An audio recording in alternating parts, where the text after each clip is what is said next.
afternoon, everybody. Thanks for joining in today on Zoom 101. We should still have some more people popping in soon, but we'll go ahead and start working through some of the basics.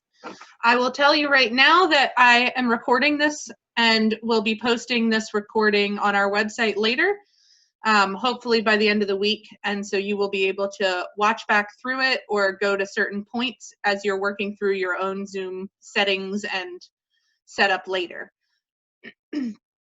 I am also going to send out the PowerPoint slides that I'm showing you today. So again, those have a lot of screenshots of exactly what you'll be working through. And so you'll be able to work through those on your own and refer back to those. For all of you, we're going to do a couple basics on being a participant in Zoom, but most of today is going to be on how to host a Zoom call with a large group of people like this. It's probably going to feel like a lot of information at one time for most of you, and that's okay. I'm just trying to cover the broad spectrum of what's available and what can be done so that you can figure out what are the parts you need and what aspects you want to be working on. For using Zoom as a participant, all of you will see a gray menu bar at the bottom of your screen. Most of what I'm talking about today, I will be referencing the computer layout. If you are on a tablet or a phone, yours will look slightly different because you have a smaller screen, and so some of these menus are a little more hidden. But all of you have that menu on the bottom somewhere that has a mute button and a start and stop video button, and that's for you to control yourself. Now, I have you all muted because if I didn't, it would just be a lot of background noise. And then you guys have control over whether you have your video on or off. That's up to you. As the host, I can turn your microphones on and off whenever I would like to.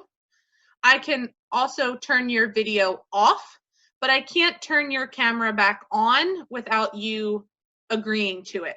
So I may want to see you again, or if you're helping present something, I might want your video on, but you have to agree to it. So we can't start watching you when you weren't expecting it. Also on the bottom on that screen, one of your options is chat. If you click on that, you will get a chat window where you can send text messages.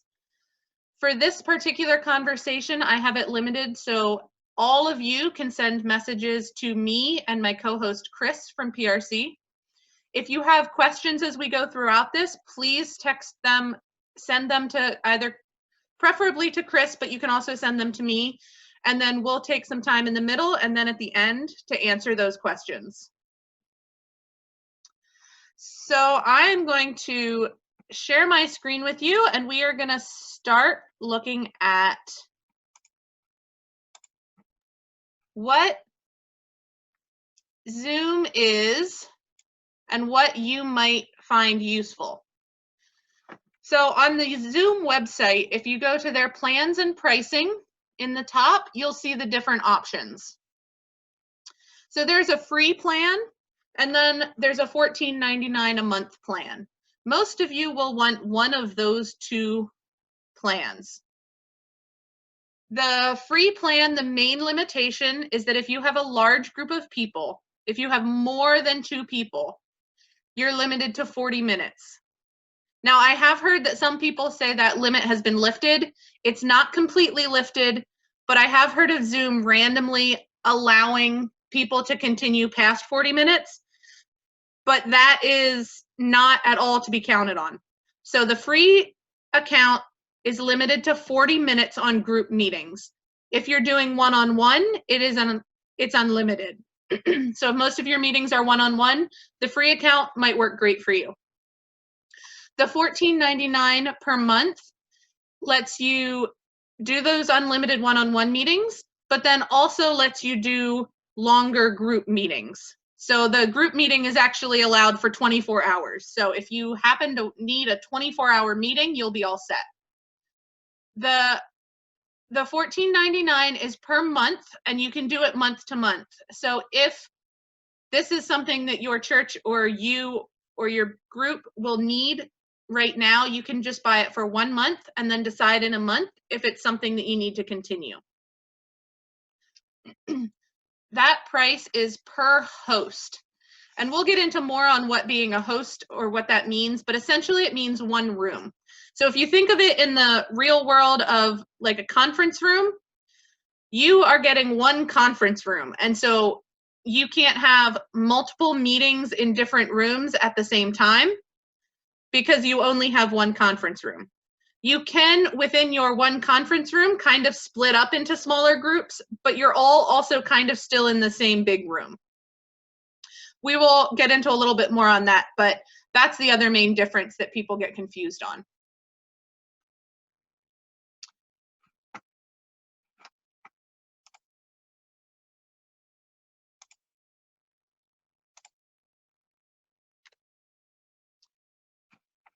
So I showed you the other thing that as participants you have control over that you might want to change right now is how you're seeing your screen.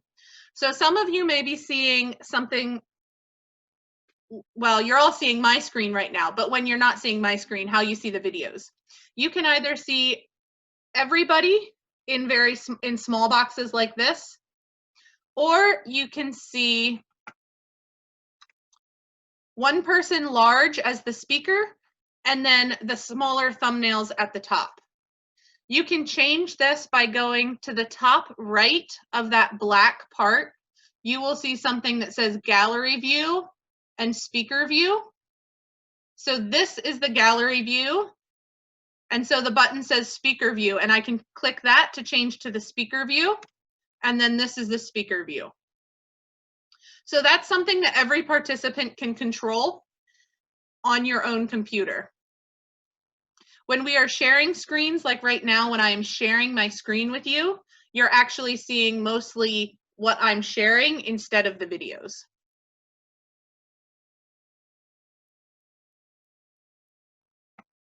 As a host, I'm going to work through a lot of what's in that bottom menu bar that you see.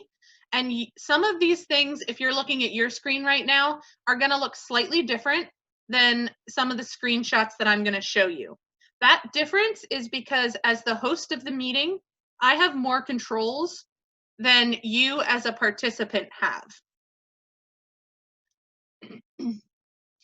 But if you click on that participant button, you get a list of the participants in the room. And I get more options when I bring that up, and I'll show those to you in a minute. So I'm going to start at the beginning on this of how do you schedule a meeting, get that link that you all clicked on today. How do you find that link and send that out to everybody? And so I'm going to show you, this is the screen that looks like when you open the Zoom program or Zoom app on your computer or on your tablet or phone. This is the screen that you see. And you have a couple of main options of bringing up, you can start a new meeting, you can join a meeting, you can schedule a meeting, or you can share your screen. Mostly, you are going to be scheduling meetings. Starting a new meeting right now, that's fine, but most of the time you're going to want to send out that link to other people. So you're going to want to schedule it ahead of time so you have the link and you can email that out to everybody and give them enough time to get on. If somebody else is hosting the meeting and you just want to join, you can come to this page, click join, and enter the number. So if we start from the beginning, we've got, this is what that join meeting screen would look like. You can enter that meeting ID number and then click join. The other thing you can do is if you click that down arrow to get your drop down menu, it shows me the ones I have scheduled. So if I wanted to quickly jump into one of my scheduled meetings, I could do it this way as well. To schedule your own meeting, you're going to either click on that blue button that says schedule, Or if you notice up at the top in the gray menu bar across the top, one of the items is meetings. That's the other place to get into scheduling a meeting. And when you click either one of those, you get a big dialog box for you to schedule your meeting. You can name it. If you are sharing account, it might be a nice thing to have the person's name in there also, so you know who is running that meeting. You can put in your time, the duration of the meeting. You can choose in the meeting ID, you'll notice that it says generate automatically or personal meeting ID. Every Zoom account has a personal meeting ID. That is a constant number that if you sent that out as a link, that link would work for people all the time because that number will never change. If, for example, you're setting up more of a one-time meeting, you probably want to use the generate ID automatically. That makes more of a disposable meeting number. Those are nice for most meetings and will prevent people from popping into your, if you're in a different meeting in your personal ID number and everybody has your personal ID number, strangers might start popping in, well, presumably you know them, but they might start popping into meetings that they weren't invited to. If, on the other hand, you have a meeting that is going to happen many times, for example, our staff meeting every morning, we use our personal ID number, so we can use the exact same link every single time, and it's very easy for us to get in and out of. But when we set up a webinar like this, or when we're scheduling appointments with people, we use one of those disposable meeting numbers. The next section is password. You can require a password or not. I often don't, but it kind of, again, depends on whether this is kind of a normal meeting or more of an appointment that's not going to happen again. You can choose whether in the video section, you can choose whether you as the host video is on or off when you enter the room, and whether the participants' videos are on or off when you enter the room. Again, the participants do have control of that themselves, but as the host, I can set what happens as the default. The audio setting, almost all the time, you'll probably want to choose that telephone and computer audio. Most people with a phone, a laptop, or a tablet have a microphone, and they will just use their computer audio. Desktops, many desktops do not have a microphone or a camera built in, so that person may or may not be able to be seen or be heard. They will be able to see and hear, but they don't have a camera to show their video, and they don't have a microphone to take their audio. For those people, they have the option of calling the phone number so that they're then able to contribute their audio that way. With the calendar section, if you use an Outlook or a Google Calendar, it's very nice to link these and choose that, and it'll automatically add it to that calendar for you. If you don't, then that section doesn't matter so much. The last thing down there is advanced options. If you click the little arrow and you get the advanced options, you have a couple more default options that you can set. You can enable a waiting room. If you have a lot of appointments back to back, you could have a waiting room so that people aren't popping into the main appointment, but can tell that they're connected and they can wait until you allow them in. You can enable people to join before you as the host join. You can choose to mute the participants on entry. That is one that in large groups you may want to use. And then once you click schedule, you have the meeting, all the meeting details show up there. You'll see on the buttons there, you can edit this if you entered something wrong.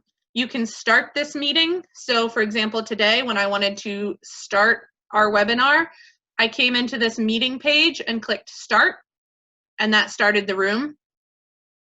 And when I wanted to send you all the link to this, I just clicked that button that says copy invitation, And then when I went into my email option, I just pasted that into the email and then could email it out to everybody.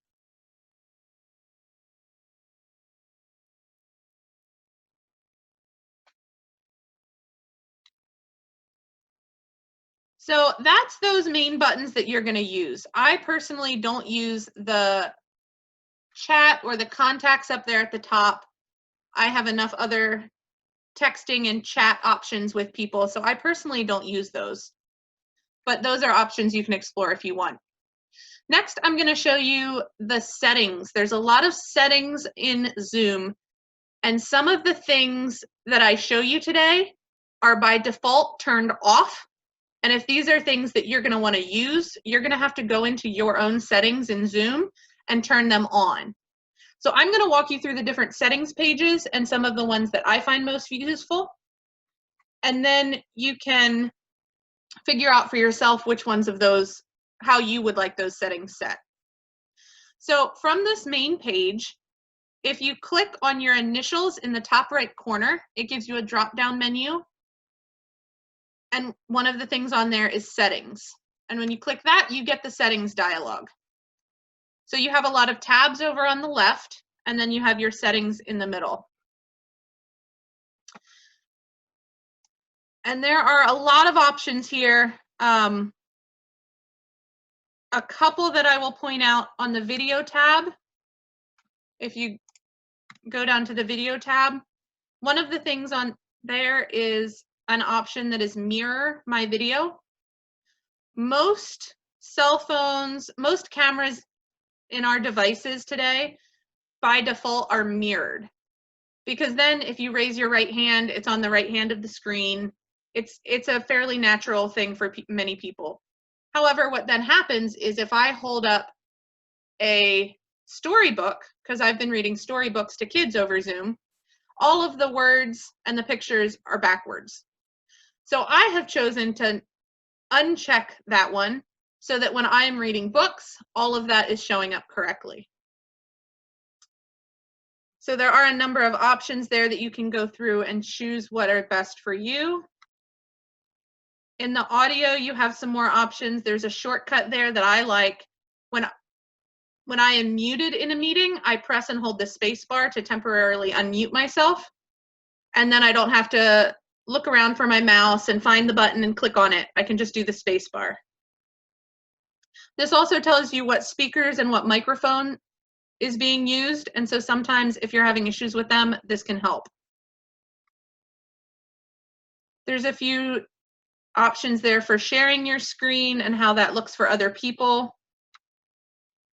There are recording options. So like I said, I'm recording this webinar, and you as the host always have that option to record.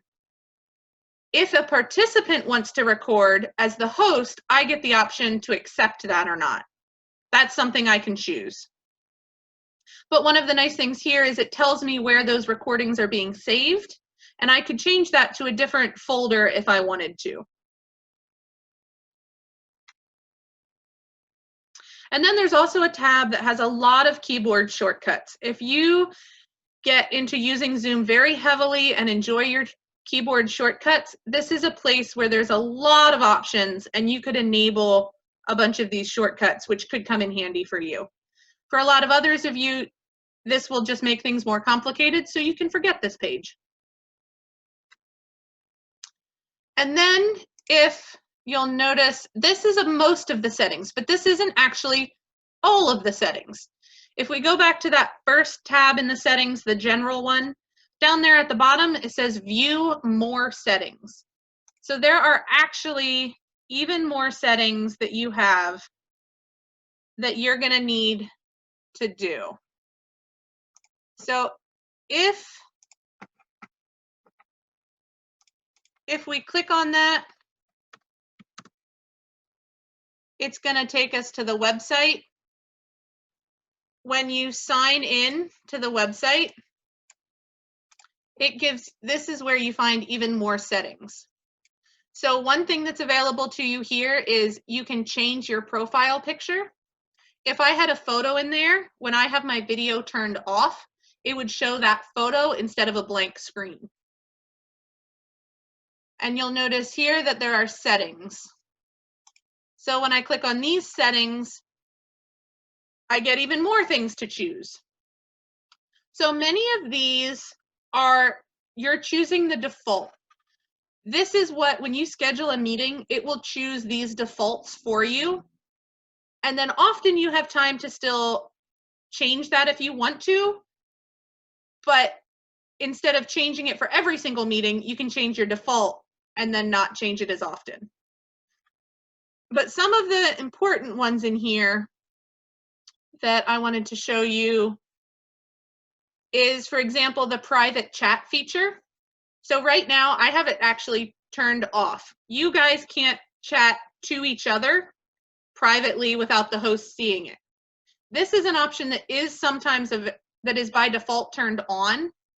For those of you that might be working, I'm thinking especially those of you working with children, you might not want to have this as an option. You might want to force all of the chatting to be public, so that in the same vein of child protection laws and trying to transfer those into the virtual world. One of the other things that's handy is you can share files, you can send files through Zoom. So that's an option you can turn on or off. There's co-hosting. So we at PRC have really liked this because, for example, my coworker Chris is on this call also, and he is assigned as the co-host. So he has many of these same controls that I'm showing you that I have. This also helps in big meetings, just to have somebody else, for example, he's watching a lot of the chats for questions instead of me. You can turn screen sharing on or off. This is one of the big ones, the breakout rooms. This is something that by default is turned off, but I think many of you will like these and want to turn these on. I will go through how exactly you can use these later, but this is one in the settings that I just want to point out.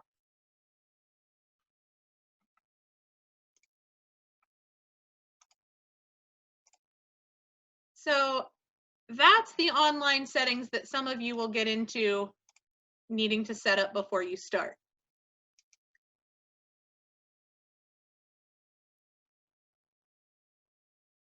So now when we get into a couple things that most of the things I'm going to talk about from now on are settings that I as the host have. So if you're not seeing these white bars along the side, you can bring those up by clicking the participant button at the bottom of your screen and the chat button at the bottom of your screen.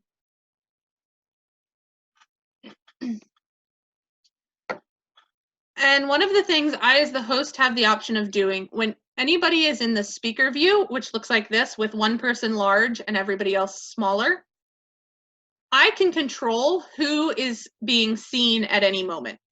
Zoom's normal setting is to hop around to whoever is talking, whoever is making noise. But maybe I don't necessarily want to show who's talking. I want to show one other person even when they're not talking. So what I can do as the host is I can go up to their little thumbnail video, and there's 3 dots to show me that there's a menu there. If I click on that, I have a few options. The one I'm talking about is Spotlight Video.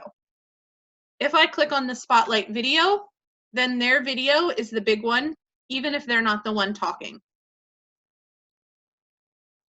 And then if I want to cancel that and go back to whoever is talking showing up, if you'll see in the picture of Chris there, in the top left of that picture, there it says cancel the Spotlight Video. If I click on that, it'll go back to showing whoever is talking. So I'm going to work across that menu bar at the bottom of your screen now and talk you through a bunch of those settings. The first one is invite.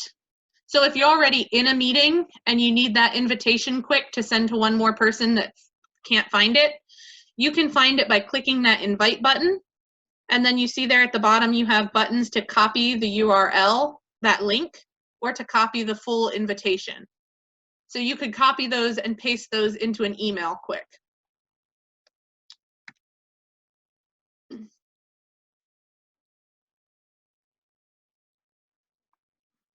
The participant button will show you that list of people on the side. You as a participant over there, you get to see, you can mute and unmute yourself. You can turn your camera on and off over there as well. And at the bottom of that section, you'll see the button to mute or unmute, and you'll see a button that says raise hand. That one, if you click that, it will show you a little blue hand beside your name, and it'll pop up on my screen as the host that somebody is raising their hand. And that's one way you can run a meeting. You can have people raise their hand when they have questions, and then you can essentially call on them.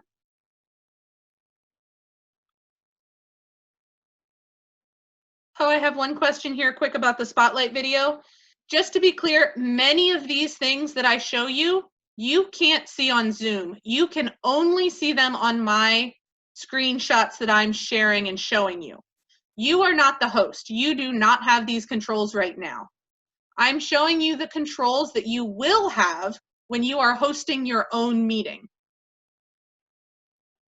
So you'll have to, for most of this, just look at the screenshots, and I'll walk you through what you will see when you host your own meeting.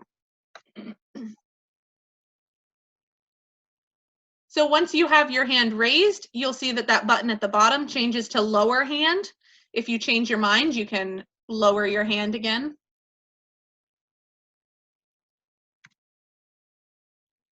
When I, as the host, so this is the participant view, and I was showing you how you can raise and lower your hand.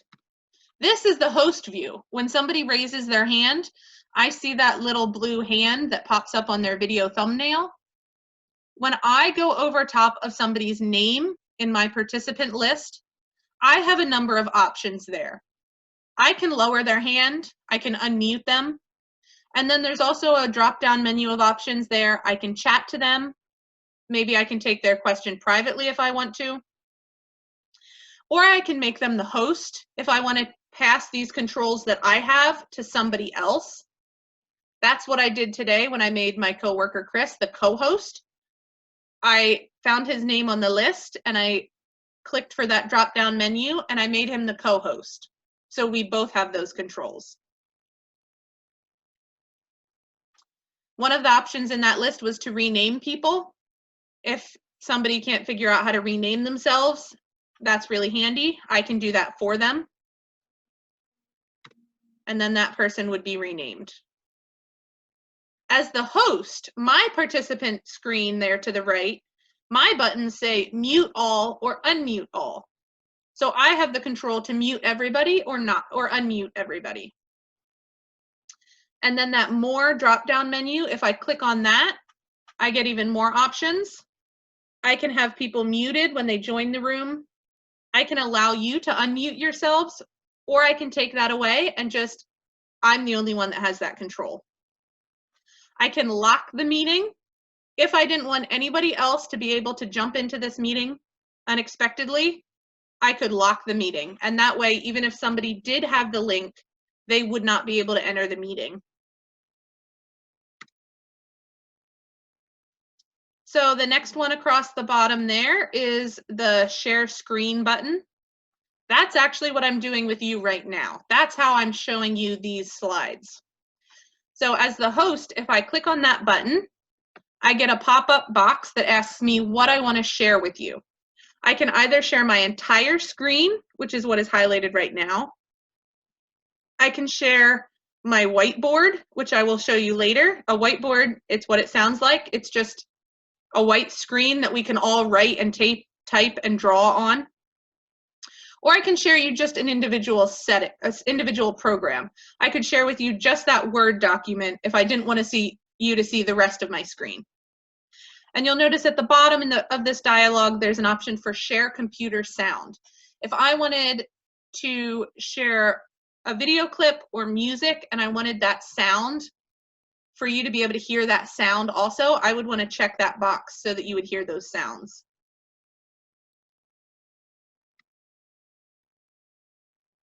And then, for example, here I clicked share and I wanted to share just the Google Chrome, and so I shared my Google Chrome, and this is what it would look like. On the host screen, you can kind of see here there's a green outline on this box, and that tells me as the host what I'm sharing with the rest of you.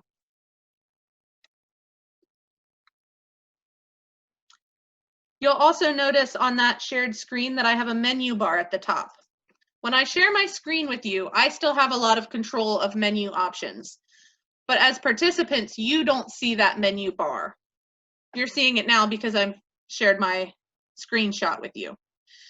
So what I have across the top, I can start and stop my video and mute and unmute myself just like normal. I can show those participants.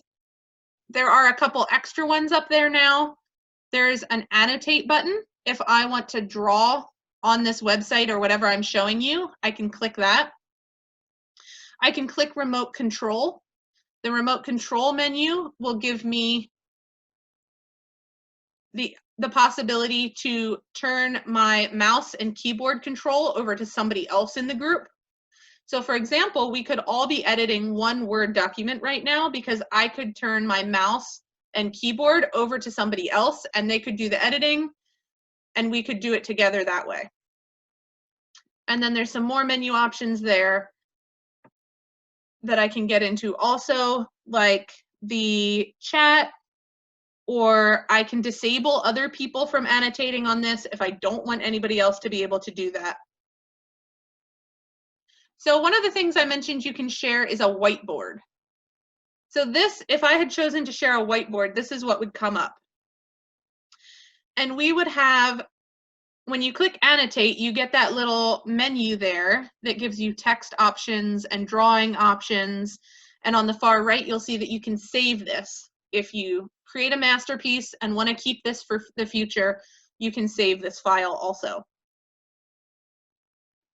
I will give you time to play with these in a little bit, but for now, I'm going to keep going across the bottom of the screen. The next menu option after share screen down there is chat. If you click on that one, you get a chat box that pops up on the right. And you can chat to, the default is to everyone. You can also click the little arrow next to that and choose a specific name. Like I said, today, I, as the video, have limited your ability to chat to just the hosts. And when you host your own meetings, you'll be able to do that also. This is also where you can share a file. You see that word file there. This is where you can share a file with people. Or to the far right of file, there's 3 little dots. If I click that for a drop-down menu, as the host, I get more options. This is where I can limit who people can talk to. So right now it says to everyone, so I'm making a setting for everyone. And I can choose which of those settings you're able to do. I can do this for everybody at once, or I can do this for individual participants if I want different settings for different people.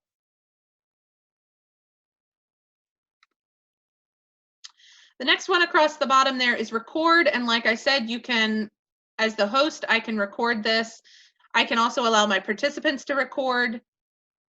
And it will take a while for the video to process afterwards. So for example, when we get done here today, I'm not going to be able to turn around and post this immediately because Zoom takes a while to process the video. So if you are making videos that you want to post, just build in some extra time that you will need some time to process it. The next one across the bottom is breakout rooms. This is a pretty nifty feature that I think a bunch of you might be interested in. When I click on that, I get a little dialog box. The breakout rooms is essentially, right now we're all in one big conference room. I can split you up into little groups within this conference room. So I can choose to assign my participants. I can choose how many rooms, how many groups I split you into, up to 50. And I can choose whether Zoom puts you in those rooms automatically or whether I manually want to assign who goes in which group. Today, when I demonstrate this and put you all in groups, I'm going to just do it automatically because I don't really care who's with who. If I were setting up discussion groups or if I were setting up Bible study or Sunday school classes, I might want to choose manually so that I can go through and make sure the right people are in a group together. So when I click create rooms, so this is an example of what if I did want to do it manually. What I would have here is it would show me the number of breakout rooms I chose. For this example, I just chose 2. And on the right there, I can choose to assign them. And it would show me a list of all of my participants, and I would be able to click next to their names and check their box and choose which room they go into. Down at the bottom, you'll also see that I have some more options as the host. I can allow the participants to come back into this main room whenever they want, or I can force them to stay in their smaller rooms until I bring everybody back. If I wanted to do a sermon discussion group, maybe I would start out by asking everybody a question in the main room. I'd split them all out into their little rooms and tell them they have 5 minutes.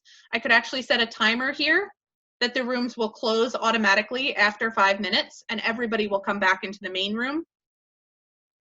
Or you don't have to use that feature if you don't want to. And you can also set a countdown. So when I click close breakout rooms, if I left it at 60 seconds, you would all in your rooms see a timer that says you have 60 seconds to go back to the main room. So you could finish up what you were talking about and then come back to the main group.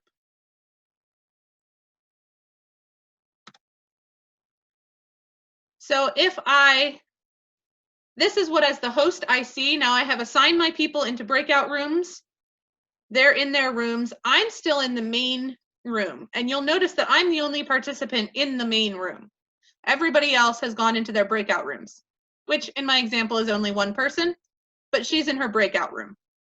I, as the host, have the option to join. You'll see those little blue joins.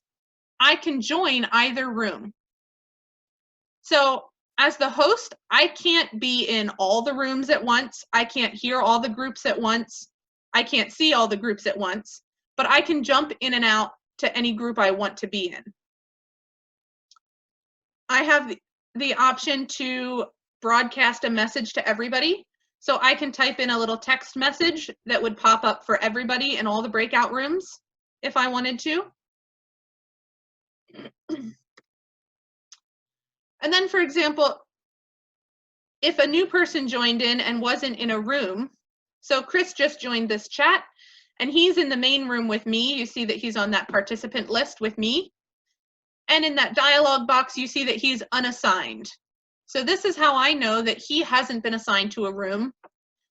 And if I hover over his name, I can click on assign to and then choose which room to send him to. After I, as the host, I can send people to the breakout rooms, but they have to accept it and join. So for example, right now I have sent Chris to the breakout room 2, but he has not joined yet. So once he clicks to join, then he'll disappear out of the main room and go into his breakout room. I, as the host, can join any of them at any time. So if I click to join Chris in breakout room 2, I get a new little box that shows me just this breakout room. I still have many of the same controls. The participants still have many of the same controls. Within these breakout rooms, we can share screens. I could have each breakout room working on their own little whiteboard of drawing pictures or coming up with ideas. They could be taking notes, things like that. Every participant in a breakout room has the option. You'll notice when I split you into breakout rooms, you have the option to ask for help. As the host, when somebody asks for help, a little dialog pops up and tells me that somebody is asking for help. I have the option to immediately join that breakout room, or I can click later and that dialog will go away for a little bit, and I can go through and finish up what I needed to with this room, and it'll come back in a little bit and remind me that somebody is still asking for help.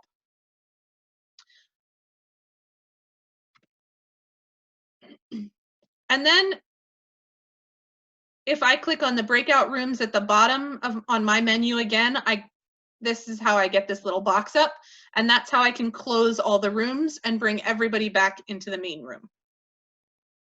So I am going to stop sharing my screen with you. I'm going to split you all into breakout rooms and let you play around for a little bit and see what you can figure out.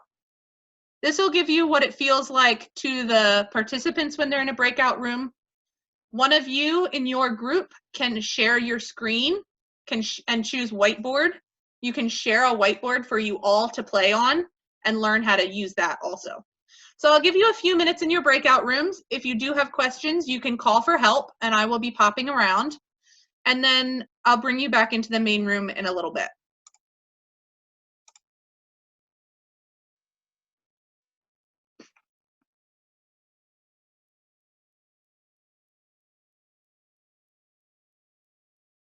So if I wanted to start those breakout rooms again, I would be able to send you all back into the same room without changing anything. Zoom remembers the last setting that you had. So if I can go ahead and send you all back into the same rooms, or I could choose that it goes ahead and assigns everybody a new room and shuffles everybody up again. And also once I'm working with the breakout rooms, I can exchange people, or I can move this person from one room to the next. So as the host, I have those controls. And then the last thing down there at the bottom on your menu bar is yours says leave meeting, mine says end meeting. So as the host, I can end this meeting for everybody right now, which I'm not going to do. Or I can just leave the meeting and let you all continue. But to do that, I need to assign somebody else as the host. Let somebody else have these controls. So if I want to assign a host, what I can do is I can show that participant bar on my right. When I hover over top of somebody, I get a button that says more, and I can get a drop-down menu of options. And one of those options is to make host. Or if you enabled co-host, you could make them the co-host. What that would let me do, for example, is if I'm sharing this account with some other people, maybe I, as the pastor of the church, wanted to start this Bible study. I wanted to pop in, see how everybody's doing, but I don't necessarily want to stay for the whole meeting. So I could pop in as the host, and then I could assign the host to the facilitator in that group, and then I could go back and I could leave the meeting. So when I click end meeting, I have the option to either, I get a box that asks me if I want to end the meeting for everybody or if I just want to leave the meeting. And have a good day. Go play with Zoom. Thank you.